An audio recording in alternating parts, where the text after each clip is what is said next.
John Hook's Newsmaker starts now. Thanks for joining us on Newsmaker. We are inundated with people trying to hack into our personal information. Governments are targeted along with companies and everyday citizens. Our guest this week is uniquely qualified to speak about this. Eric O'Neill is a cybersecurity expert, legendary FBI operative, and founder of the Georgetown group NexusSure AI, which works with countless organizations to protect them from cyber criminals. By the way, his latest book is Spies, Lies, and Cybercrime. Eric O'Neill joins me now on Newsmaker. Great to see you. John, it's good to be here on Newsmaker. Thank you. We have to start with your investigative background. I do want to start with the assassination of Charlie Kirk. As you were watching some of this unfold, can you take us inside that perimeter? What was happening in the hours right after that crime? Because at first, there were people suspecting this might have been a professional hit. Certainly. The reason so many suspected that this could have been a professional hit is because it was so well planned. So the shooter, and now we know with pretty good, we have a suspect still, but it sure looks like it is the guy, Tyler Robinson. He would have had to not only decide where to shoot from, sight in that rifle, which is a single-shot bolt-action rifle. No, he only had one shot with that particular type of firearm to make that kill, that horrible, disgusting kill, and then have an exfiltration plan, a plan to how he was going to escape. And then he pulled it off fairly well, and it took the FBI some time and entire law enforcement teams to find him. So with that, there was some thought that either he was a professional or he had help. Now, he's not a professional, but it turns out that anybody who pays attention and can think strategically can be like a professional in committing such a vile act. Yeah, I mean, he was, a very promising engineering student before his academic career got derailed, and he ended up in the trades, which is great.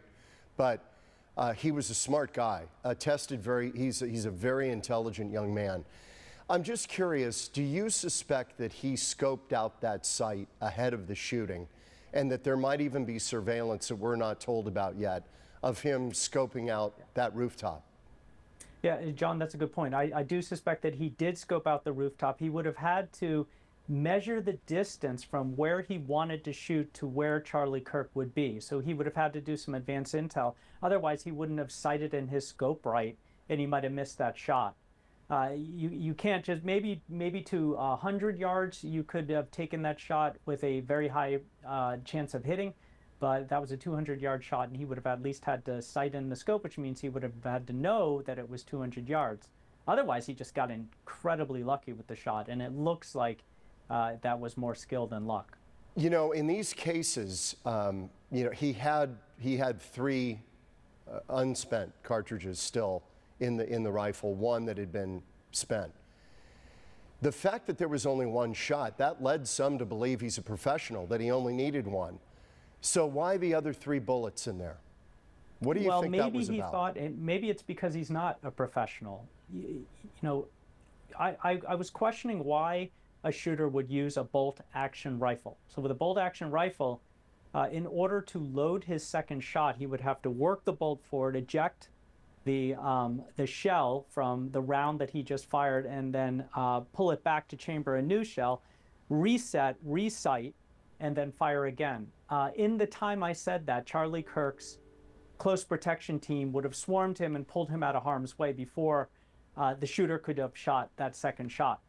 This is why you see most shooters who are amateurs using a semi-automatic rifle, like for long-distance shots, like a AR-15, or like the semi-automatic rifle that the shooter in Butler, Pennsylvania, used against Trump, because you can shoot maybe 3 shots in the time it took the shooter there in Utah to shoot 1. But maybe he didn't. He thought maybe he could shoot again, or he wanted to leave those messages behind in a way that people would find them. Now remember, he abandoned the gun. That was actually tactically smart, because anybody who's picking them up with cameras or using ring cameras or phone cameras is definitely going to key in on someone carrying a weapon, and that's a long gun that's hard to conceal.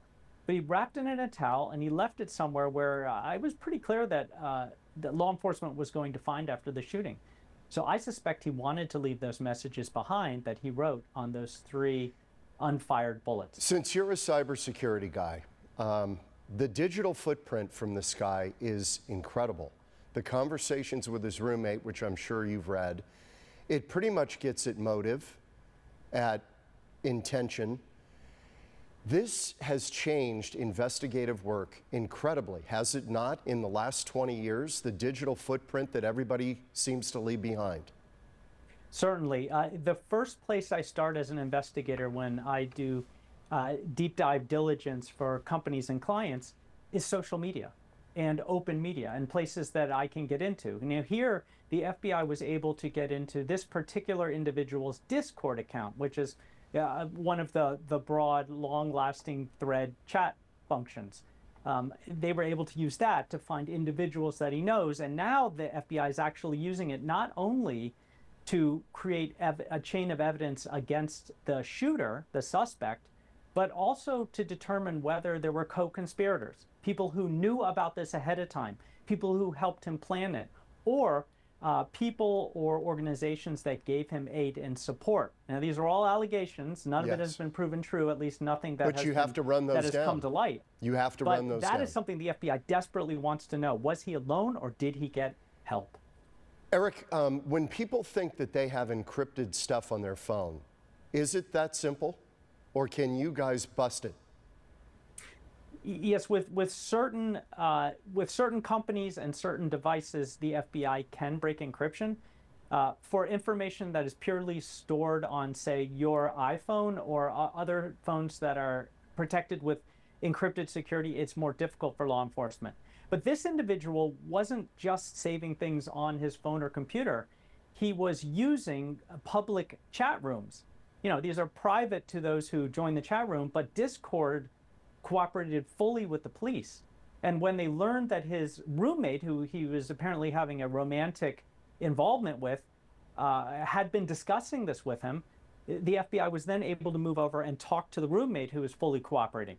So all of these things are using technology to find links in the chain that paint the picture of not only the fact that this suspect may actually be the shooter, and it's certainly looking like he is the shooter, but also the web of other individuals who might help. And you pull all of that information together and you have a very good forensic background to bring to justice and a prosecution. The prosecutor in the case was very circumspect about the roommate.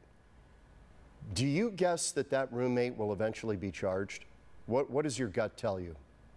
The roommate will only be charged if the individual knew about this ahead of time and didn't turn him in, or even worse, provided some sort of aid or support.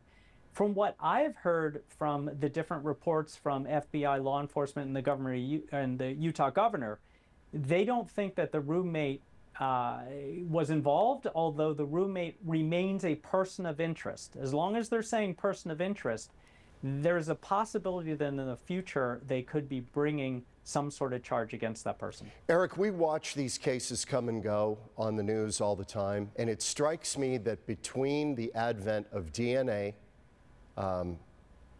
science, and all of this digital footprint left behind, it is getting increasingly difficult for anybody to get away with anything.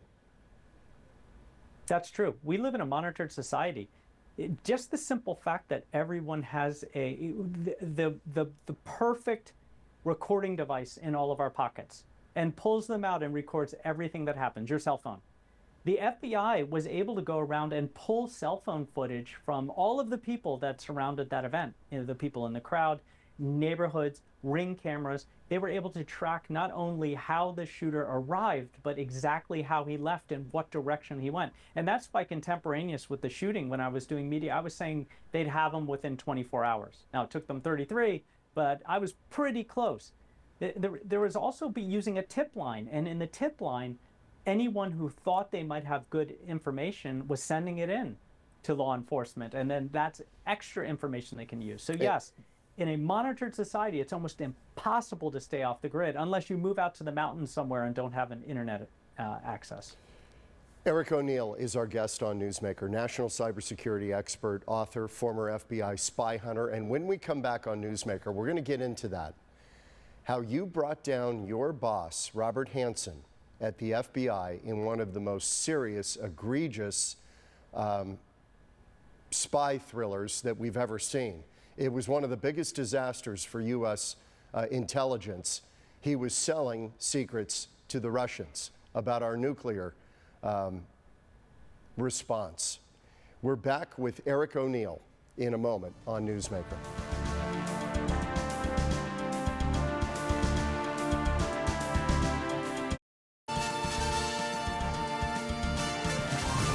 Back on Newsmaker, continuing our conversation with Eric O'Neill, a cybersecurity expert, legendary FBI operative, author of the bestseller Gray Day, My Undercover Mission to Expose America's First Cyber Spy. The story of how he brought down his FBI boss, Robert Hanssen, in one of the worst intelligence disasters in U.S. history. Hanssen was selling information to the Russians over a 15-year period. Eric O'Neill back on Newsmaker. Eric, when you were working at the FBI, you're working in cyber crimes, right, at the time? At the time, I was working in counterintelligence and counterterrorism.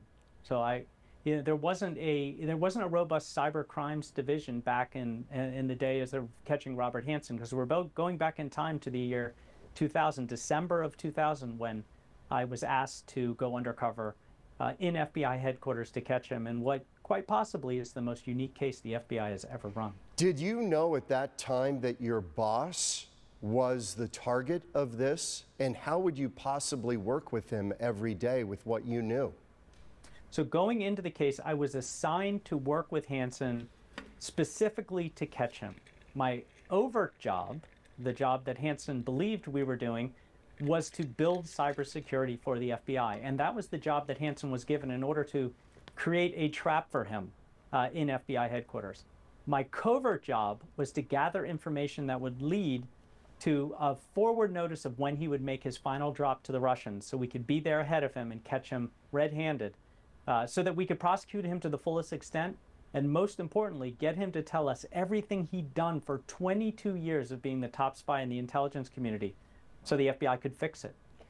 How in the world do you interact with him and not reveal your own animus towards him? And did he ever pick up on a tension that was just uncomfortable? You have to be a very good actor, and that's something that I learned as a field undercover operative on the streets, was to never show your real emotions on your face and portray to your target exactly what you want them to see.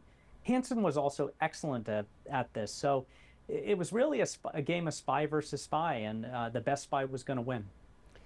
That's still he had to be very attuned to people trying to figure out what he was doing. Or was it your sense that he had no idea that you guys were onto him? Well, he was certainly suspicious. So he was working at a liaison to at the State Department. He was just going to ride out the rest of his career, which was a few more months until he retired in April. And then suddenly, it begins mandatory retirement. And then suddenly in December, the FBI calls him back to headquarters, promotes him to executive service, gives him an entire section to run, and then staff, that would be me, and tells him that he's the only one that they could trust to build cybersecurity for the FBI. So he had to be completely suspicious. The thing was, he only had one point of attack in that room, and that was me. So he made my life absolutely miserable. He wasn't just a spy I was trying to catch, he was a very difficult boss. And that made for a good story. Wow, interesting. Okay, so he did this for 15 years that we know of? 22 years. 22 years. 22 of his 25-year career. So he was an FBI agent for 3 years before he volunteered his services to then the Soviet Union. How do you think, do we know how that happened? How he ended up flipping to the dark side? He decided that he needed money. He was angry at the FBI, so he's a disgruntled employee, and he was a narcissist, which is typically what you see in people who betray and become trusted insiders, or what we called it in the FBI, moles. And so he volunteered himself. That means that he sent a letter to the Russians saying, I would like to spy for you, and just to establish my bona fides, here are 2 of our spies over there. Those were 2 of our top spies in the Soviet Union at the time, and they were immediately brought back to Moscow and executed. So in his first act of espionage, he got 2 people killed. He died just a couple of years ago in the Supermax in Colorado, but he was sentenced in, yeah, and he was sentenced in 2001. 2001. Yeah, it's been a while. I had forgot those details. He got people killed. He did. He got people killed. He gave up our nuclear weapons program, what we would do if the Soviets fired first, or if we chose to fire, our continuity of government plan, multiple undercover operations, the identities of undercover operatives, and secrets that I still can't even talk about. I'm sure. He was the biggest disaster for intelligence in United States history. You know, when secrets like that are revealed to our enemy, what do they do? What does the government do? Do they have to go back and completely retool the plan? Absolutely. When we learn that a secret has been handed over to an enemy, then the entire program has to be scrapped, all of the intelligence sources disavowed, and essentially intelligence has to start over. That's why spies can be so incredibly damaging. And Hanssen was right at the top of the list. Why was he not put to death? He entered into a plea deal. Then the plea deal was very critical to the FBI. His plea deal was that I will tell you everything I have ever done. Do you believe he did? Scrap of information I gave, everything that I broke, with the idea that the FBI, the CIA, the NSA, and the entire intelligence apparatus in the United States could rebuild the counterintelligence effort, the science of catching spies, that he had dismantled for over 2 decades. Do you think that was worth more to the FBI than putting him to death? Do you think he was straight up and actually revealed everything he had, or do you think he still held some stuff back? Well, there were 4 commissions that were put together to interrogate him, and each of them correlated the information they got to see whether he was deceptive or honest. And the way the sentencing went was, if he was more honest than deceptive, he would have life in prison without ever having an opportunity for parole. If he was more deceptive, he would be put to death. 2 commissions said he was deceptive. 2 commissions said he was honest, and the judge had leniency on him. Otherwise, that judge could have sentenced him to death. Were you there for his arrest? I was not there during the arrest. In fact, for quite some time, he had no idea that I was the one who had, in his mind, betrayed him and learned the evidence that led to his final arrest. The FBI was actually afraid to let him know that I was involved, because they were afraid that he would be so angry at the betrayal. These are their words, not mine. Yes. So angry at the betrayal, he would rattle the bars of his cage, lawyer up, and not plea out. So wow. It took some time until he learned my role. Did you ever have any interaction with him again after he was arrested? Sadly, I didn't. I tried multiple times over the years to get in to see him, but he was buried so deep in Supermax prison in Florence, Colorado, which I think makes the top 10 list of worst prisons on earth, that I couldn't find a way to get through the morass of bureaucracy to get in to see him, to even get a request in for him to say yes. I was truly hoping to have that last moment of closure, something that I needed for my own catharsis, that last conversation with him, even though in a small sense it terrified me. But unfortunately, he passed away a few years ago, and I never got that opportunity. Right, he died at 79. Yes. What did you learn from this, Eric, your interaction? I mean, I would hate to play poker with you, that's one thing. Beyond the skills that I developed in going undercover, I learned that there's an importance to tenacity. There's an importance to staying with something. There were many times during the case when, I saw my relationship with my wife crumbling. I was actually in law school during the time. My grades were suffering. I wasn't sleeping because I was constantly working, and I wanted out. But you don't win by wanting out, you win by pushing forward. And that was something that resonated with me, and I've used that to carry me forward throughout the rest of my different careers. Do you have kids? I do. I have 3. I'm sure you've imparted this exact wisdom on them. Certainly, they're definitely go-getters, and they are doing really well at succeeding. So knock on wood there. That's great. That's great. Did you ever worry for your own safety that he would, even behind bars, try to seek revenge upon you? No, I didn't worry about that. The way the spy game goes, typically I get that question, John, are the Russians going to come after you? And I can say, honestly, I will never set foot in Russia in my life. But the way the spy game goes is when you're caught, in the great game, then you're caught. It's done. I didn't think that he or his family, had any ill will for me. In a way, the way Hanssen probably saw it is, we went up against each other and he lost. And I think that part of him was probably relieved that it was over, that he didn't have to keep up the lie and the facade anymore. I don't think his family has any ill will toward me, and he was no longer going to be of use to the Russians. So they cast him off like an old sock, and they don't go after the undercover operative who caught their spy. It's an incredible tale, and I urge people to read the book because that is just, it is unreal. We've got a couple of minutes left. All of this leads to where you are now, cybersecurity. What can people do in their personal life to try to keep these people at bay who are constantly knocking on the cyber door? Yeah, people ask me all the time, you call yourself a spy hunter, but you've left the FBI. And I tell them that every single time you and I are stopping a cyber criminal or cyber spy from burrowing in and stealing our information, we are being spy hunters. It's that, in my new book, Spies, Lies, and Cybercrime, that's the mindset I want people to get into. So a couple of really fast things. Number one is that you need to prepare ahead of the attack. What are you doing to protect yourself from online attacks or even scams? Are you paying attention when you're going through email? Are you doing a little bit of analysis, or are you just blindly clicking links or opening attachments?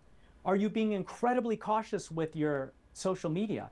Because that is where attackers will learn all about you. We call it reconnaissance. They'll learn the ways that they can attack you, the ways that they can fool and deceive you. And then, are you being an investigator? When you think something's too good to be true, when you see that something could be a scam, are you stopping? Are you thinking? And are you calling for help if you can't solve the problem yourself? I just got These are the kind of things that you can do to protect yourself. I just got one from Equifax today that I don't know if it's real or not. It's their class action settlement, and I'm afraid to even. So you don't know if it's real or not, so you don't do anything. Yes, right? That's what I did. What you do is you reach out directly to Equifax and say, "Did you send me this?" And if they say yes, then you know it's good. I do that all the time. I got something from my bank today, something they needed me to sign. It was a DocuSign, and before I clicked, right, I reached out to the person I know at the bank, and I said, "Hey, did you send me this over email at this time of day?" And he said, "Yes, I did. That's a clean DocuSign. I need you to sign it." And then I knew that it was safe. You know what? I constantly get attacked. That is so great. That is great information. I wish we could have delved deeper into that, and we will next time. I'd love to have you back. I really enjoyed it. Thank you very much, John. Eric O'Neill, former FBI spy hunter, speaker, author, national cybersecurity expert. Great to see you, and best to you, Eric, and your family.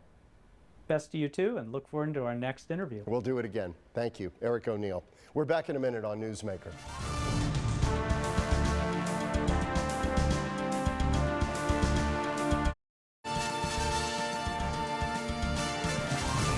Thanks as always for watching, and we will see you next week on Newsmaker.